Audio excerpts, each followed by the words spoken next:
오늘 오전 성경 공부 주제 믿음이냐 행위냐라는 주제가 되겠습니다. 너무나 우리에게는 기초가 되는 내용이 아닐 수가 없습니다. 이 기초가 많은 사람들이 모르고 있고 또 우리가 알고 있다 할지라도 우리가 아는 지식은 다른 사람에게 가르쳐 줄 수 있는 지식이 되어야 진짜 내 지식이 되는 것입니다. 우리에게 누군가가 우리가 가지고 있는 우리가 어떤 소망을 가지고 있다면 누군가가 그 소망에 대해서 물어본다면 답변할 것을 우리가 준비하고 있어야 되는 그런 목적으로 우리가 성경 공부에 임해야 되는 것이죠. 다 안다고 해서 여러분들이 아는 게 아니고 가르쳐 줄 수 있어야 되겠죠. 그 중에서도 이 믿음이냐 행위냐, 특별히 구원을 믿음으로 받느냐 또 행위로 받는 것이냐 부분에 대해서 우리가 정확하게 안내할 수 있는 안내자들이 되어야 되는 것이죠. 너무나 많은 사람들이 눈먼 소경으로서 바리새인과 같이 그러면서 가르친다고 하는 그런 이 기독교계를 보게 되는 것이죠.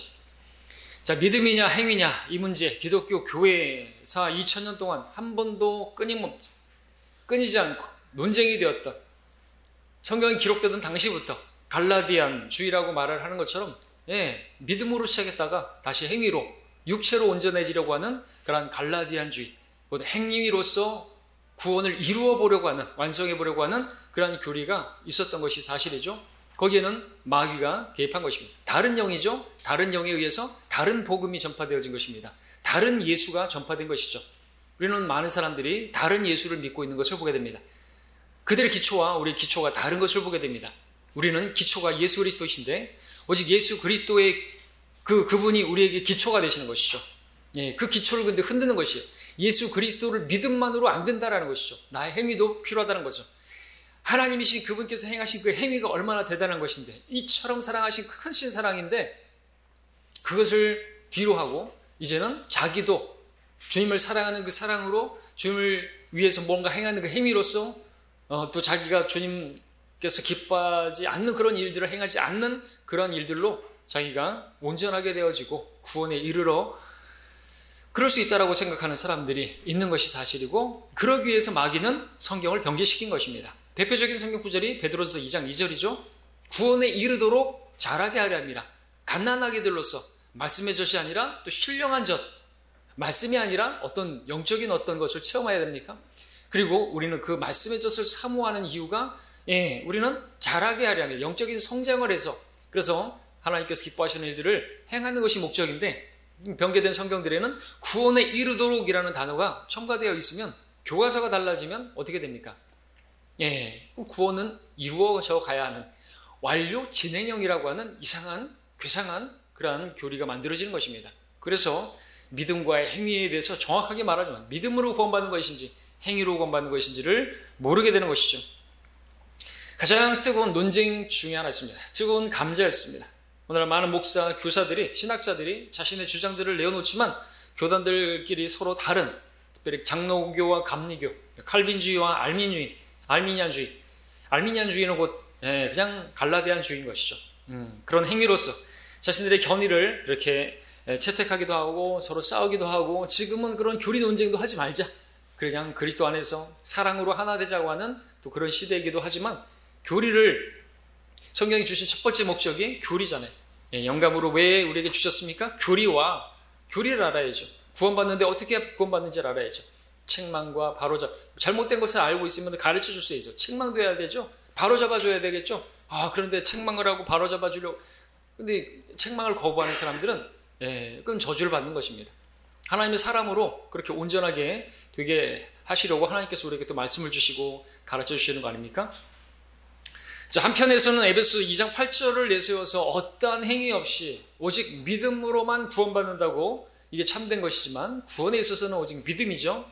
그런데 한편에서는 또 야고보서 2장 26절을 내세우면서 행함이 없는 믿음은 죽은 것이라, 그렇게 반박을 하는 것이죠.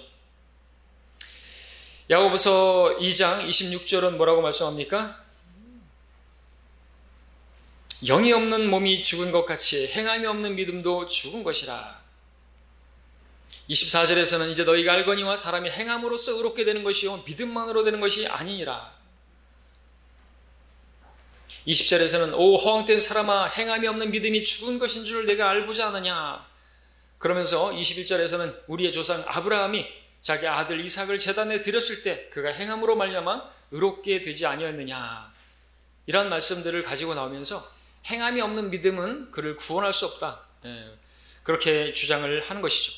그런가 하면은 어떤 사람들은 믿음으로 구원은 받되, 믿음으로 구원받는다, 인정한다. 그러나 구원받은 사람으로서 반드시 행위가 드러나야 된다. 왜냐하면 믿었다고 한다면 행위가 당연히 따라오기 마련인데, 그러면서 이제 히브리서 말씀을 들고 오죠. 11장에 믿음으로 어떤 일들을 행했다. 그러므로 믿은 사람은 행하게 되어 있다. 그러므로 그 사람에게서 믿음의 행위가 나오지 않는다면, 어떤 열매가 맺혀지지 않는다면 그 사람을 구원받은 사람으로 믿을 수 없다. 이런 말들을 하는 것이 나오는 것이죠. 그러므로 믿음으로 구원받지만 구원받은 사람에게서 이제 행위가 나오지 않는다면 그 사람은 진정으로 구원받지 못한 것이다 라는 그런 말을 하는 것인데, 일종의 절충안이라고 말할 수 있고, 그것을 대부분의 많은 교회들이 지금 선택하고 있는 그런 견해입니다. 하지만 믿음으로 구원받은 성도가 그 행위가 온전하지 못하고 행위가 바르지 않고 행위가 마땅히 열매가, 회개에 합당한 열매가 나오지 않는다면 그 진정 구원받은 것이 아니라고 말하기도 하고, 또 그 행위가 온전치 못한 사람들에 대해서는, 죄를 지은 사람들에 대해서는 구원을 또 잃어버린다라고 가르치는 그러한 견해, 만만치 않죠? 존 웨슬리를 따르는 감리 교회에서 이러한 견해를 취하고 있는 것이 사실입니다. 반면에 은혜로 구원을 받는다는 것에 대해서 너무 또 집착한 나머지 행위라는 말만 나오면 알레르기 반응을 보이는 사람들이 있어요. 그래서 무조건 거부하는 것이. 그 중에서 대표적인 사람이라고 말할 수 있을까요? 마틴 루터 같은 경우에는 로마서를 너무나 사랑했습니다. 그리고 반대로 야고보서는 지푸라기 서신이라고 말할 정도죠. 로마서는 자기 아내의 이름을 따라서 캐서린이라고 부를 정도로 그렇게 사랑하는데, 야고보서에 대해서는 너무 터부시하는 경향이 있었습니다. 자, 이 문제의 핵심이 뭡니까? 핵심, 중심에 있는 인물이 있으니 아브라함입니다. 야고보서에서, 그리고 로마서 4장에서, 야고보서 2장에서 나오고 있는 인물은 바로 아브라함이라는 것이죠. 그러니까 아브라함을 놓고 믿음이냐 행위냐, 왜 그렇습니까? 로마서에서는 아브라함에 대해서 믿음으로 의롭게 되었다고 말하고 있고, 야고보서에서는 행함으로 아브라함이 의롭게 되었다라고 말을 하니까, 성경이 같은, 지금 한 성경이 지금 다른 말을 하고 있는 거 아닙니까? 그죠? 아브라함이 믿음으로 의롭게 되었다 그러고, 야고보서에서는 행함으로 의롭게 되었다고 그러고, 성경을 제대로 공부하지 못하게 되면은 헷갈리게 되겠죠? 연막에 휩싸이게 되겠죠? 혼미하게 되는 것입니다. 자, 로마서에서는 아브라함은 믿음으로 의롭게 되었다고 로마서 4장 2, 3절에서 말씀하고 있고, 반면 야고보서에서는 행함으로 의롭게 되었다고 말씀을 하고 있습니다. 자, 우리 함께 로마서를 보겠습니다. 로마서 4장을 함께 보죠.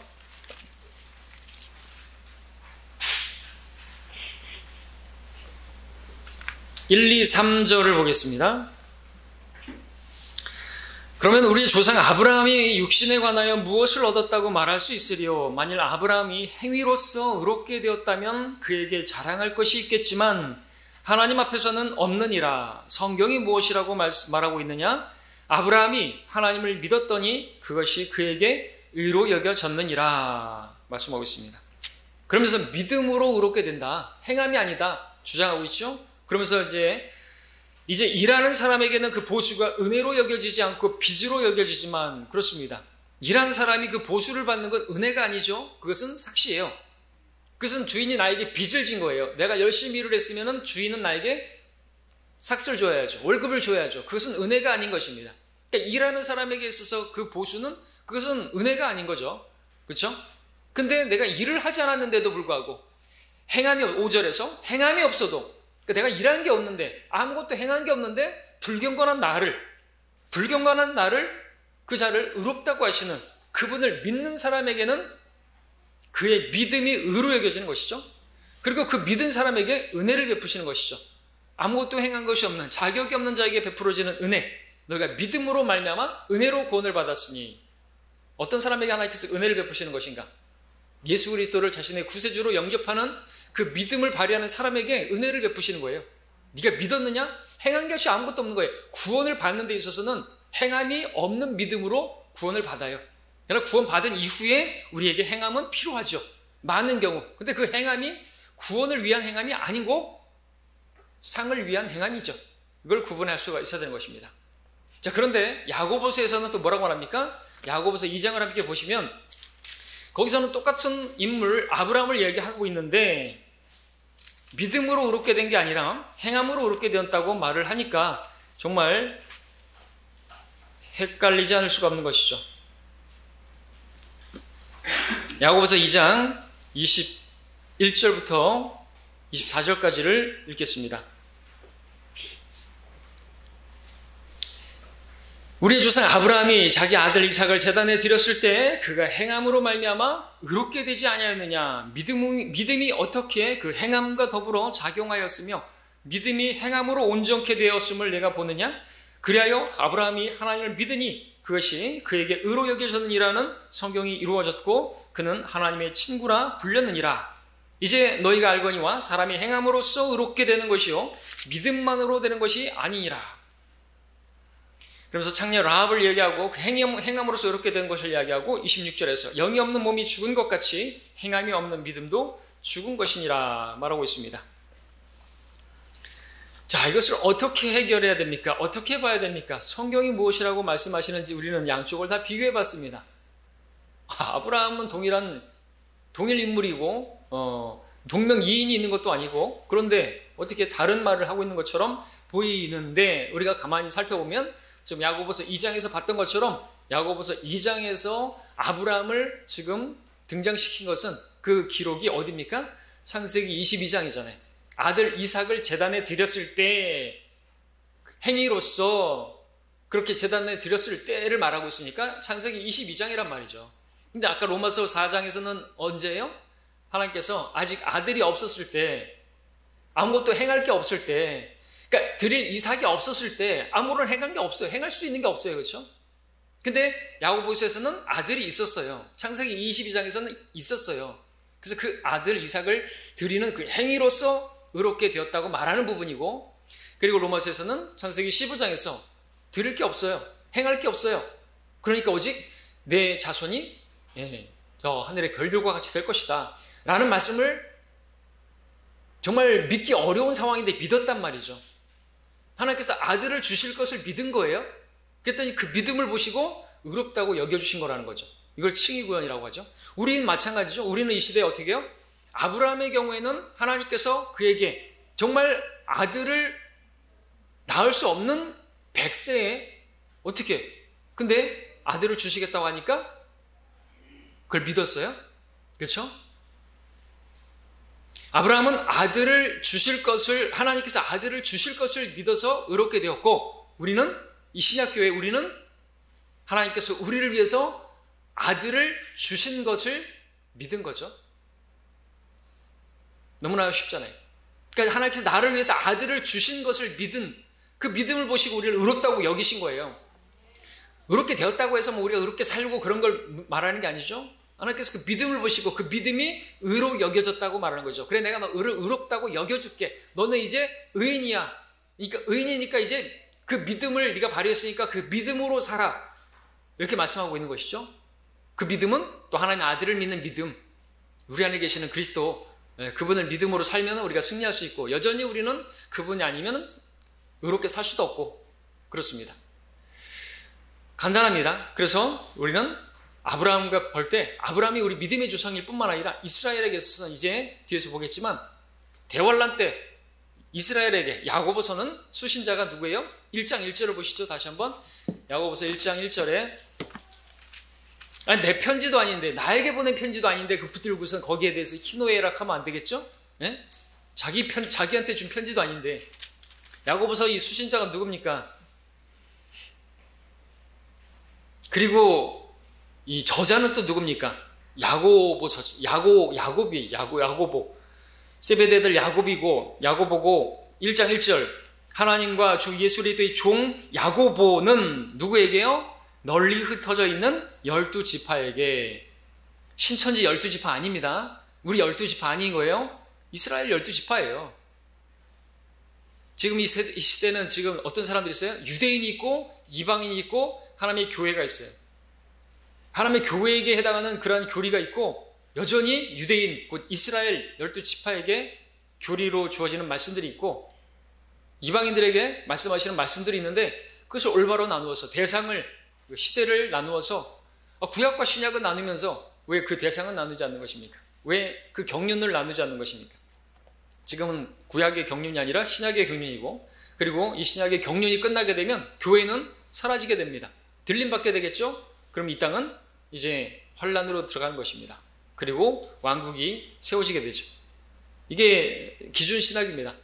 성경을 공부하기 위해서는 시대와 대상을 나누어야 된다는 것. 이것을 무시하고서는 절대로 연막에서 헤어나올 수가 없는 것이 영적인 소경이 될 수밖에 없는 것입니다. 최근에도 전화를 통해서 헷갈려하는 사람의 전화를 받았습니다. 예. 그런데 그 주장을 굽히질 않는 것이 믿었다고 하면서 어떻게 행함이 없는데 그걸 믿었다고 말할 수 있냐고. 진정 구원받은 사람이라고 한다면 그렇게 사시라고. 근데 저도 죄 안 짓고 못 살아요. 앞전에 그랬잖아요. 또 그 필요한 교회 황모세 목사도 그렇게 어떻게 죄 지은 자와 하나님께서 영원한 사귐을 갖겠냐고. 어우, 대단한 분이시네요.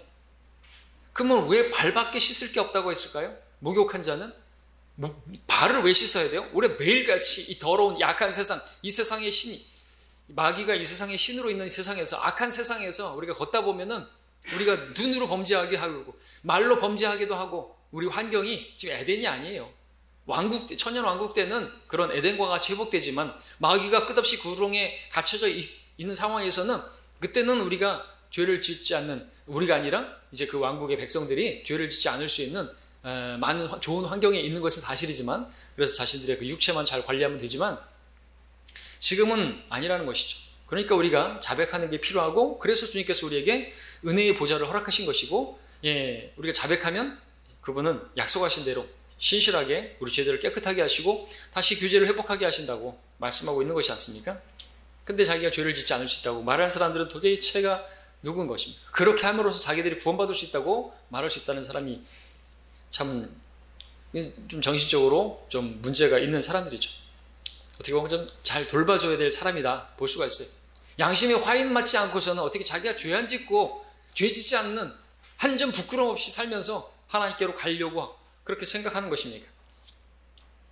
말이 안 되는 것이죠. 자, 교재를 다시 보시면요. 자, 이 두 책에 인용된 출처가 다른 것을 알아야 되는 것입니다. 로마서 4장은 창세기 15장의 상황입니다. 즉 아브라함이 아들이 없었을 때 하나님께서 그를 밖으로 데리고 나가서 하늘의 별들을 보여주시면서 너의 씨가 그와 같을 것이다. 하늘의 별들처럼 많을 것이다. 약속하셨는데 그 약속을 믿은 거예요. 아들을 주실 것을 믿었고 우리는 주신 아들을 믿은 것이죠. 아브라함은 늙은 나이에 아들이 없었지만 그의 씨가 번성케 될 거라는 약속을 의심 없이 믿었던 것입니다. 이 믿음에 대해 하나님께서 그 믿음을 보시고 의로 여기신 거예요. 그리고 로마서 4장에서도 우리도 마찬가지라는 것이죠. 우리가 그 믿음을 발휘했을 때 무엇을요? 예수 그리스도께서 나를 위해서 십자가를 지셨고 내 죄값을 다 지불을 했다. 이제 네가 그 사실을 받아들이면 네가 죄값을 치를 필요가 없다.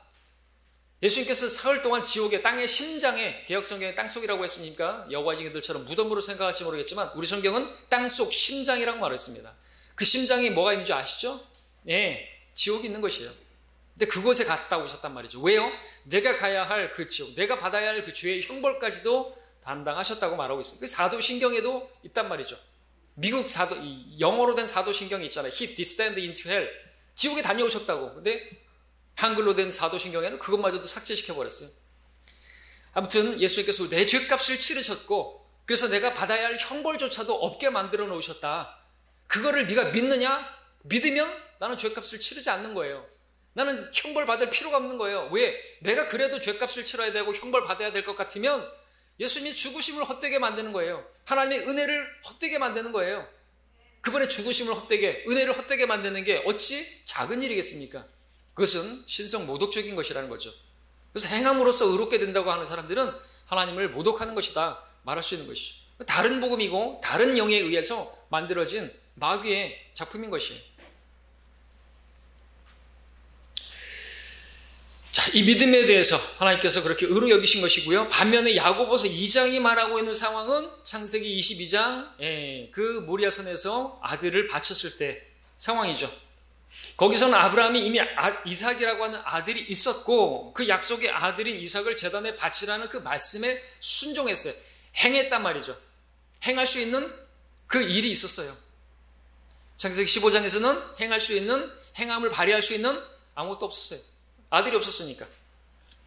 그래서 이것에 대해서 야고보서는 그것을 창세기 22장의 상황을 가지고 와서 그 바로 이제 유대인의 조상으로서 이제 유대인들이 행해야 할 환란 때 믿음뿐만 아니라 행함으로써 의롭게 될 끝까지 견뎌야 하는 대환란 기간에서 행위가 없으면 구원받을 수가 없는 거죠. 지금은 믿음만으로 구원받는 시대지만 대환란 때는 믿음에 행위가 있어야 된다죠.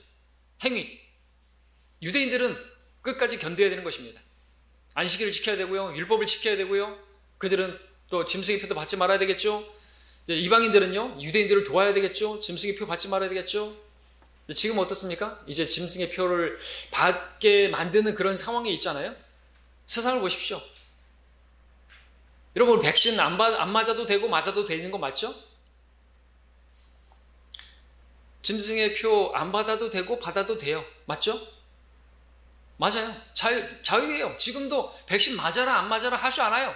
자유예요. 자유. 근데 분위기가 어떻게 돼요? 안 맞으면 안 될 것 같은 분위기예요. 대환란 때는요. 짐승의 표 안 맞아도 돼, 안 받아도 돼요. 짐승의 표란 말이죠. 백신도 아니고 그건 베리칩도 아니에요. 이제 베리칩 얘기 안 하잖아요. 백신이라고 하니까 또 베리칩 얘기했던 사람들 다 벙 떠버렸어요. 멘붕 왔겠죠. 진리가 없으니까. 표는 표죠. 근데 짐승의 표 안 받아도 돼요. 안 받으면 근데 어떻게 되죠? 굶어 죽어요. 굶어 죽든지, 그죠? 받고 잘 먹고 잘 살든지. 근데 받으면 끝나는 거죠. 구원 받지 못하는 것이죠. 근데 지금 분위기가 그렇게 가고 있잖아요. 참 말도 잘 들어요. 우리나라 사람들 아주 그냥 잘 들어요. 아마 대환란 때 이제 시작되게 되면은 짐승의 표 받아라 그러면 우리나라 사람들 잘도 받을 거예요. 그렇죠? 예. 지금 통제 사회로 가는 거예요, 이게. 예. 우리 그런 것을 알기 때문에 근데 믿음으로 행하는 것이에요. 예. 받는 거 자유죠, 자유요, 자유. 자, 아침에도 지금 제가 요 파머스 마켓에 갔더니 파머스 마켓에서 음료 하나 샀습니다. 주인 아주머니가 이제 제가 목사인 걸 어떻게 아셨는지 거리 설교하는 거 보셨죠? 그래서 우리 전도지도 받았겠죠? 목사님 백신 맞으셨어요? 그런 거예요, 갑자기. 저 안 맞았는데 왜 안 맞으셨어요? 그래요. 전 제 믿음을 안 맞았습니다. 그랬더니 전 지금 맞았는데 제가 생전에 2번째로 아팠다고. 거의 죽다 살아났다고. 그러면서 이제 왜 안 맞으셨는지 저 물어보는. 제가 잠깐 설명을 했죠. 지금 너무 지금 정부에 지금 이렇게 순종하는 모습이 저는 안타깝고 그러면서 조금 더 얘기를 했죠. 이게 통제사회로 가는 것이고 그리고 앞으로는 이제 잠깐 얘기를 했습니다. 복음은 나중에 전할 기회를 이제 갖게 될 텐데 그러면서 이제 얘기하면서 그럼 목사님도 좌파 싫어하시는군요. 그런 얘기하고 지금 이렇게 가고 있는 거라고. 그랬더니 자기도 이제 저랑 그 같은 생각이시네요. 이제 그런 얘기를 하시더라고요. 그래도 또 손님들이 있으니까 그래. 아무튼 몸조리 잘 하시고 이렇게 하고 왔는데 뭘 얘기하려고 했습니까? 그 상황에는 이제 행위가 필요한 시대로 가는 것이에요. 대환란 때는. 근데 그때도 지금 분위기도 그렇지만은 자기가 할 수도 있고 안 할 수도 있는 것이에요. 그렇죠? 받을 수도 있고 안 받을 수도 있어요. 근데 안 받으면 힘들게 되는 거예요. 자기가 농사 짓고 살면 되죠. 그죠? 농사 짓고 자기가 이렇게 매매가 안 되니까 농사 짓고 어디 산에 들어가가지고 자기가 자급자족해서 자연인으로 살다가 7년간 잘 버티면 왕국으로 들어갑니다. 짐승의 표와 같지 않고. 근데 그럴 가능성이 참 있을까요? 또 이제 본격적으로 잡아다가 이제 죽이고 막 하는데 잘 숨어야 되겠지만 완전히 통제사회가 되는 것입니다. 받게 되면은 이제는 뭐 어디에 있는 위치까지 다 추적이 되기 때문에 받은 사람들은 뭐 꼼짝 못하는 것이죠.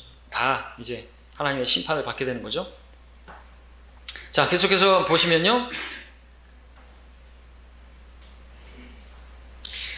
자, 여기서 아브라함의 아들 이삭, 즉 약속의 씨가 중요한데요. 창세기 15장에서는 어떤 아들도 없었고요. 어떤 행위를 할 만한 상황이 전혀 아니었죠. 그는 의심하지 않고 단순하게 믿었고 그 자체가 위대한 믿음이었습니다.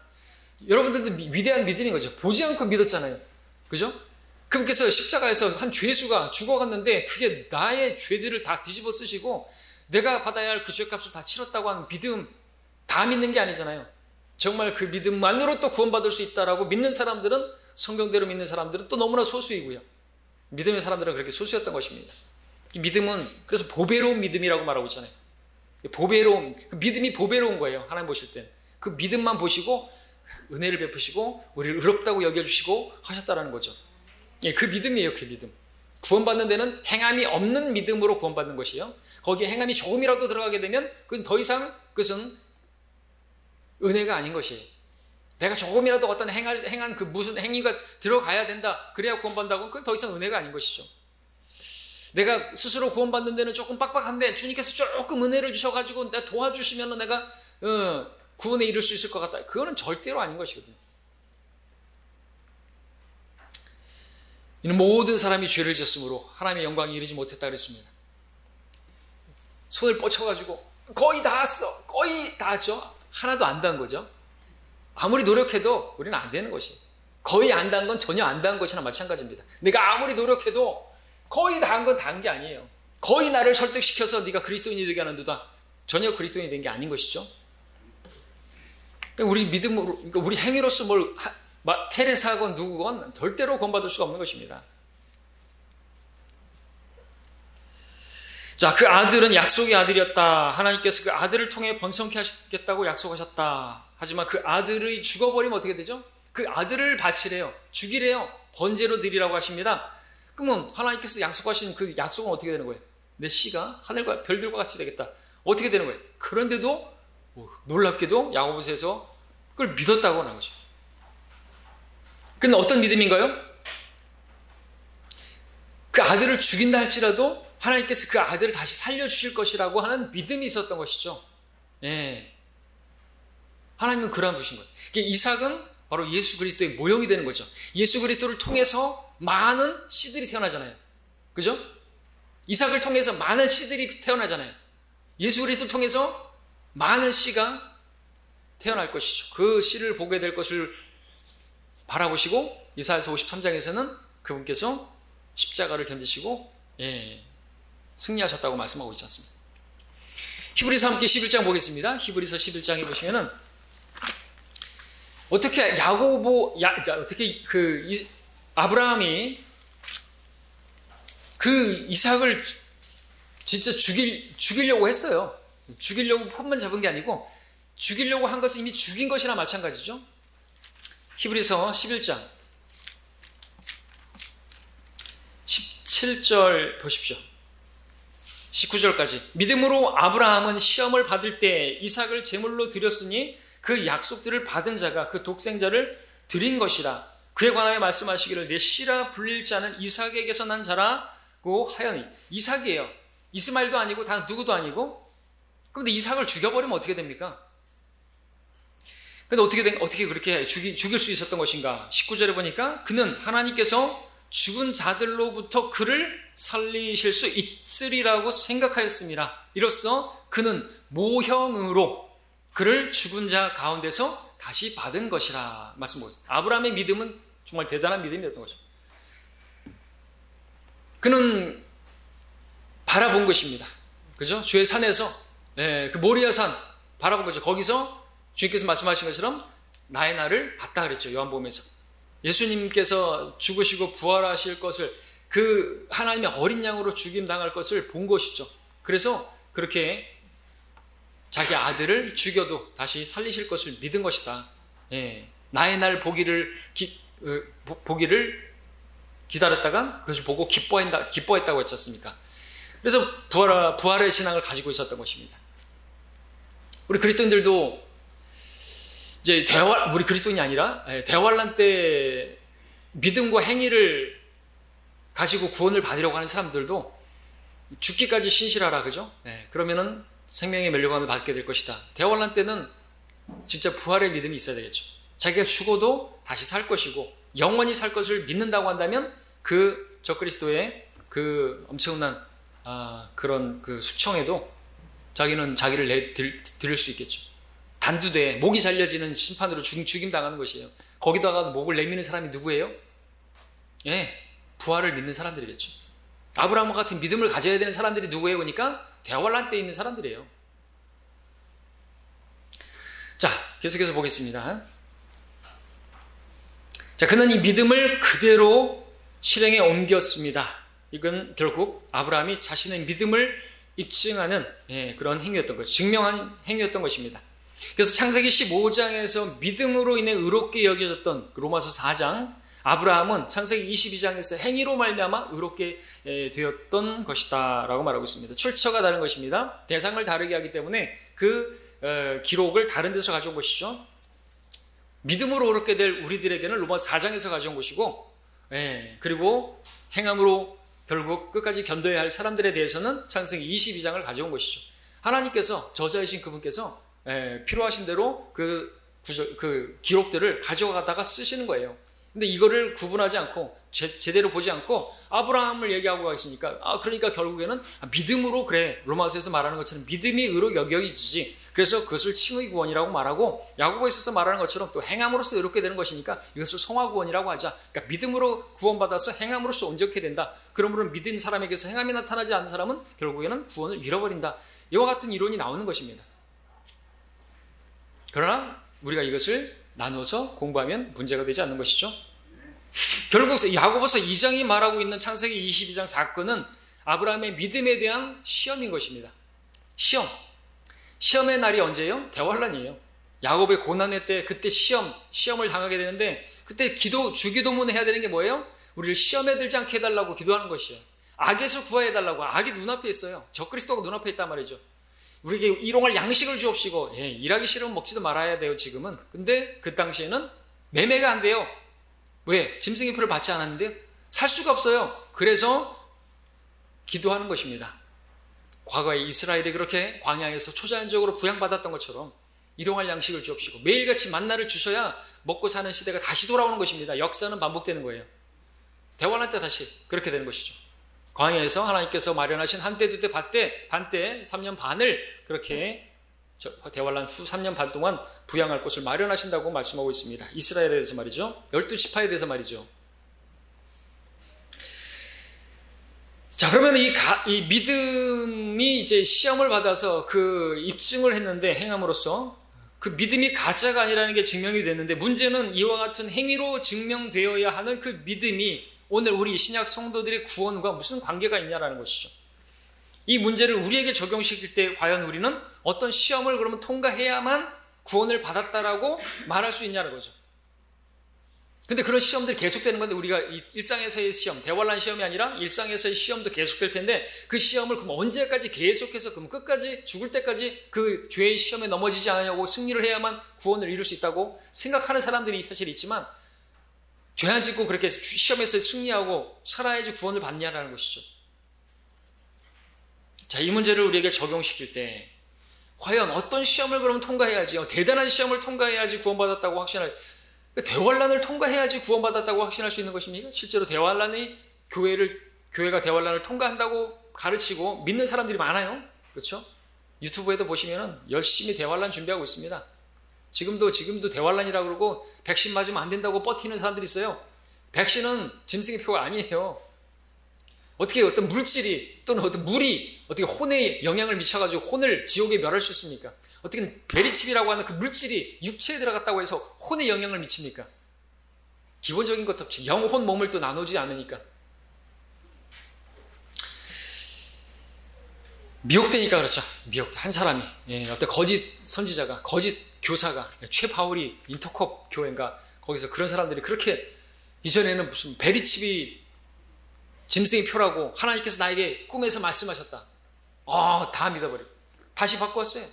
백신이 백신이 짐승의 표라고 하나님께서 나에게 말씀하셨다.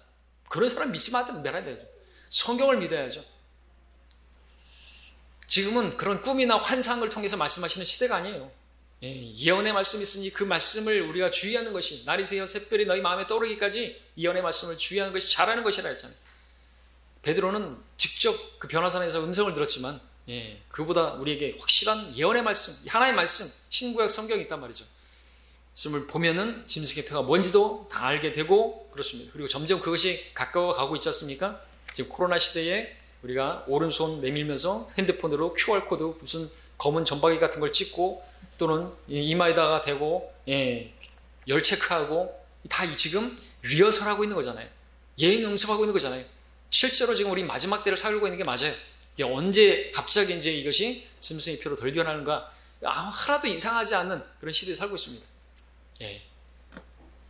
오른손을 내밀고 핸드폰을 찍거나 아니면은 여기를 이거 중에 하나예요. 이거 하나. 제일 잘 보이는 곳이잖아요. 손이 없는 사람은 이마를 찍으면 되겠죠. 문신? 어제도 충장도 갔더니 왜 문신 이렇게 하는 사람들이 많이 하나, 그죠?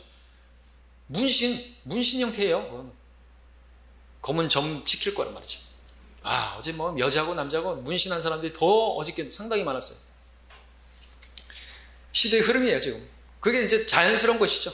그래서 여기 남자고 여자고 남녀소 노소고 아이들도 이 뭐 그런 그 점박이 모양 하나, 표범의 그 표 입술 자국 같은 그런 거 하나, 키스 자국, 키스 그러면서 이렇게 입술 자국 해가지고 뭐 티도 입고 다니는데 그런 키스 자국 하나 만드는 거 아주 이모티콘 같고 이쁘고 그럴 거예요. 그 붙이는 건 이제 아주 자연스러운 시대로 가고 있는 거죠.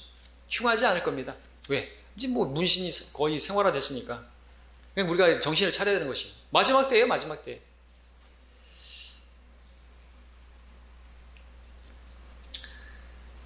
자, 그래서 계속해서 보면은 어떤 시험이 왔을 때 통과하지 못했다고 한다면 구원받지 못한 것인가? 또 구원받은 후에 어떤 시험도 받아본 적이 없는 사람들은 또 자기가 구원받았다는 걸 어떻게 확신할 수 있는 것인가? 어떤 죄를 거기서 승리를 해야 의롭다라고 하나님께서 인정하시는 사람이 되어가지고 의인이 되는 것인가? 아리까리하죠? 도대체 얼마만큼 승리를 해야 되는 것이? 얼마만큼 죄를 지면 구원에서 탈락되는 것입니까? 그 기준은 누가 정하죠? 야고보서 2장은 형제 사랑에 대해서 강조하고 있는데 그럼 형제 사랑을 하지 않는 우리들은요, 여러분들 형제 사랑 계속 잘해요? 형제에 대해서 미워하는 마음 가지면 살인하는 것이랑 마찬가지인데 여러분들 교회를 사랑하십니까?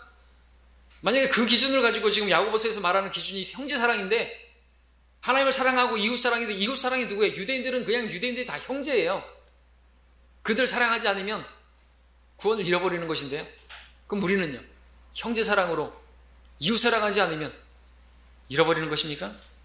그 형제 사랑하지 못하면 그 시험을 통과하지 못한 것이기 때문에 결국 구원받지 못하는 것입니까? 자, 우리는 이 문제에 대해서 다음 두 가지 사실을 주의 있게 살펴야 된다. 첫 번째, 모든 믿음은 구원에 한정해서 안 된다라는 것이죠. 우리 앞 시간에는 구원이 우리가 시험에서의 구원도 구원이고 혼의 구원도 있지만 질병에서의 구원도 있고 그것을 나누어야 하는데 모든 믿음을 다 구원에 적용시켜 안 되는 거죠. 믿음과 행위가 서로 상반된다고 생각하는 사람들 공통적인 문제가 뭔지 아십니까? 믿음이나 은혜라는 것을 오직 구원에다가만 적용한다는 게 첫 번째 잘못된 단추인 것이죠. 물론 구원은 믿음으로 받습니다. 하지만 구원받은 이후에 믿음과 관련 없이 살아도 되는 것인가 하면 그렇진 않죠. 실제로 우리는 구원받을 때보다 구원받은 이후에 믿음이 필요할 때가 너무나 많습니다. 우리 믿음으로 기도해야 되죠. 믿음으로 하나님의 일들을 해야죠. 하나님의 아들을 믿는 믿음으로 우리는 이런저런 일들을 하는 것입니다. 병 고침을 받을 때도 믿음이 필요하고 이 죄악 세상을 이겨나갈 때도 믿음으로 오직 세상을 이기는 믿음은 뭐죠? 이 세상을 이기는 것은 우리 믿음이라고 그러지 않습니까? 믿음. 만약 믿음이 없다고 한다면 하나님이 기쁘시게 할 수 없는 많은 그런 것을 잃어버릴 것입니다. 이와 같이 구원 후에 행하는 우리 모든 믿음에 대해서 시험이 필수적입니다.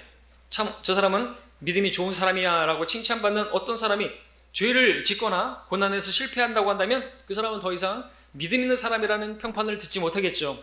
그러므로 구원 후에 행하는 모든 믿음에 대해서 반드시 행위가 따라야 하는 것이 맞습니다.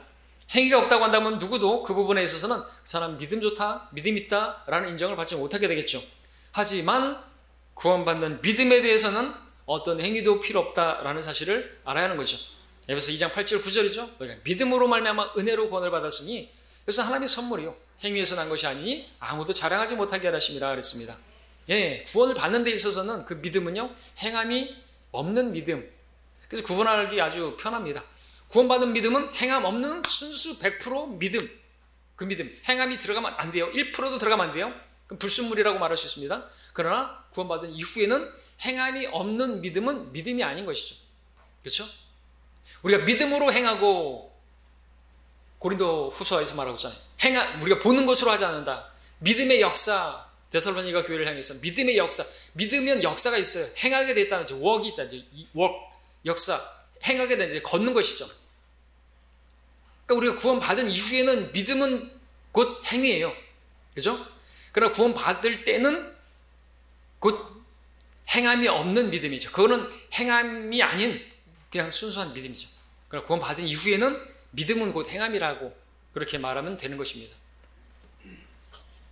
자, 두 번째, 구원이 행위와 연관된다고 한다면, 구원이 행위와 연관된다고 한다면 현재 교회 시대와는 다른 경륜에 해당하는 것이다 라는 것을 알아야 되죠.